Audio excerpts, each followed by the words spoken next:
തദ്ദേശ തിരഞ്ഞെടുപ്പിൽ ഇടതുപക്ഷം നേരിട്ട കനത്ത പരാജയത്തെ തുടർന്ന് സംസ്ഥാനത്ത് പലയിടങ്ങളിലും അക്രമ പരമ്പരകൾ അരങ്ങേറി.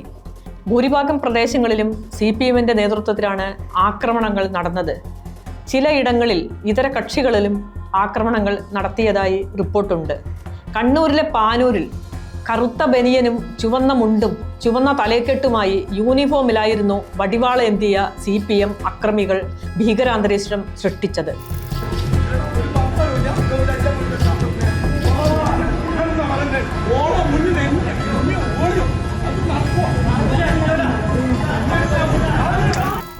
പയ്യന്നൂർ നഗരസഭയിലെ UDFന്റെ 44-ാം വാർഡ് തെരഞ്ഞെടുപ്പ് കമ്മിറ്റി ഓഫീസ് CPM പ്രവർത്തകർ തകർത്തു.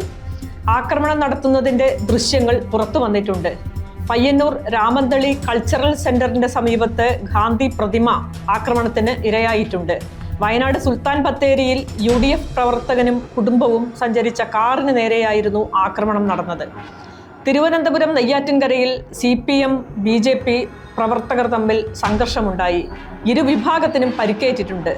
അതിനിടയിൽ മാരാരിക്കുളം വടക്ക് പഞ്ചായത്തിൽ CPM പ്രവർത്തകനെ CPMകാർ തന്നെ ആക്രമിച്ച സംഭവവും അരങ്ങേറി. പാർട്ടിക്കെതിരെ പ്രവർത്തിച്ചുവെന്ന് ആരോപിച്ചായിരുന്നു ആക്രമണം. തൃശൂർ വരവൂരിൽ ആഹ്ലാദ പ്രകടനത്തിനിടെ വീടിനു മുന്നിൽ പടക്കം പൊട്ടിച്ചു എന്നാരോപിച്ച് CPM പ്രവർത്തകനും കുടുംബത്തിനും നേരെ മർദ്ദനമുണ്ടായി. കോൺഗ്രസുകാരാണ് ആക്രമണത്തിന് പിന്നിലെന്ന് കുടുംബം ആരോപിച്ചു. വടക്കാഞ്ചേരി അമ്പലപുരത്ത് UDF വനിതാ സ്ഥാനാർത്ഥിയുടെ വീടിന് നേരെയും ആക്രമണമുണ്ടായി. കോഴിക്കോട് ജില്ലയിലും വ്യാപക ആക്രമണങ്ങളാണ് അരങ്ങേറിയത്. വടകരയിൽ CPM ആസൂത്രിതമായ ആക്രമണങ്ങളാണ് അഴിച്ചുവിട്ടത്. മുസ്ലിം ലീഗ് പ്രവർത്തകരെ ആക്രമിച്ചായിരുന്നു തുടക്കം. തുടർന്നുള്ള സംഘർഷത്തിൽ കോൺഗ്രസ് പാർട്ടി ഓഫീസായ ഇന്ദിരാഭവന് നേരെയും ആക്രമണം നടന്നു. കോഴിക്കോട് മാറാട് UDFന്റെ ആഘോഷ പ്രകടനത്തിന് നേരെ കല്ലേറുണ്ടായി. പലർക്കും പരിക്കേറ്റു.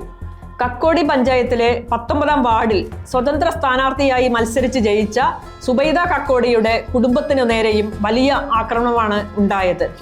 അവിടെ UDFനും LDFനും NDAയ്ക്കും സ്ഥാനാർത്ഥികൾ ഉണ്ടായിരുന്നു.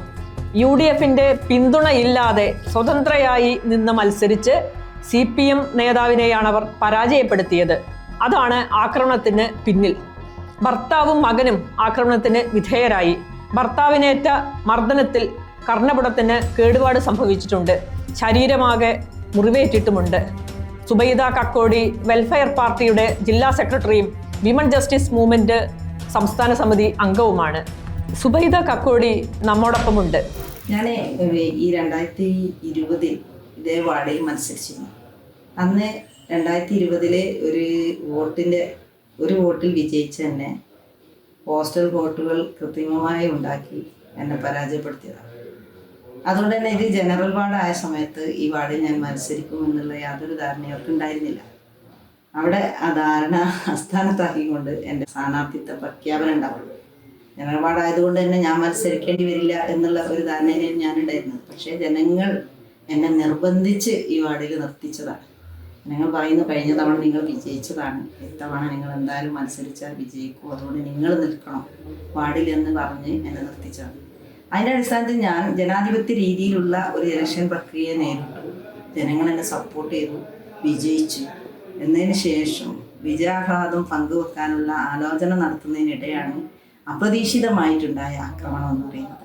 മകനും ഭർത്താവും കൂടെ ഒരു ആവശ്യത്തിന് പുറത്തു പോയ സമയത്ത് CPM ഗുണ്ട വിളയാട്ടം നടത്തിക്കൊണ്ടിരിക്കുന്നവിടെ ഇവരെ കാണുകയും പിന്നെ ആ സമയത്ത് പോലീസിൻ്റെ സാന്നിധ്യത്തിൽ വെച്ചുകൊണ്ട് അവരെ ആക്രമിച്ചു.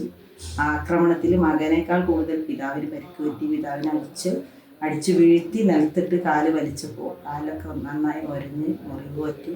ചെവിയുടെ പാടക്ക് നേരിയ പരിക്കുണ്ട്. ഇങ്ങനെയൊക്കെ ഗുണ്ടാവിളയാട്ടം നടത്തി ഭയപ്പെടുത്തി കീഴ്പ്പെടുത്താനാണ് അവർ ആഗ്രഹിക്കുന്നതെങ്കിൽ അതിൽ ആ ഭീഷണിക്ക് വഴങ്ങി ഞങ്ങൾ നിൽക്കില്ല. ഒരു ഘോഷയാത്ര ശക്തമായി തുടരും. അതോടൊപ്പം തന്നെ നാട്ടിലെ ജനങ്ങൾ എന്നെ അംഗീകരിച്ചിട്ടുണ്ടെങ്കിൽ അവരുടെ ഒരു വലിയ ഉത്തരവാദിത്തമാണ് ഞാൻ ഏറ്റെടുത്തിരിക്കുന്നത്. ആ ഉത്തരവാദിത്തത്തെ വളരെ ഭംഗിയോടെ ഞാൻ നിർവഹിക്കും. അതിൽ കൃത്യവിലോപം നടത്താനോ അല്ലെങ്കിൽ എന്നെ തടസ്സം ചെയ്യാനോ വന്നിരുന്നാലും എനിക്കൊരു ഭയപ്പാടുമില്ല. ഇനി അവരെന്നെ എന്ത് ചെയ്താലും നാടിന് വേണ്ടി അന്തസ്സോടെ ജീവിക്കാനും പൊരുതാനുമാണ് ഞാൻ തീരുമാനിച്ചിരിക്കുന്നത് എന്നാണ്.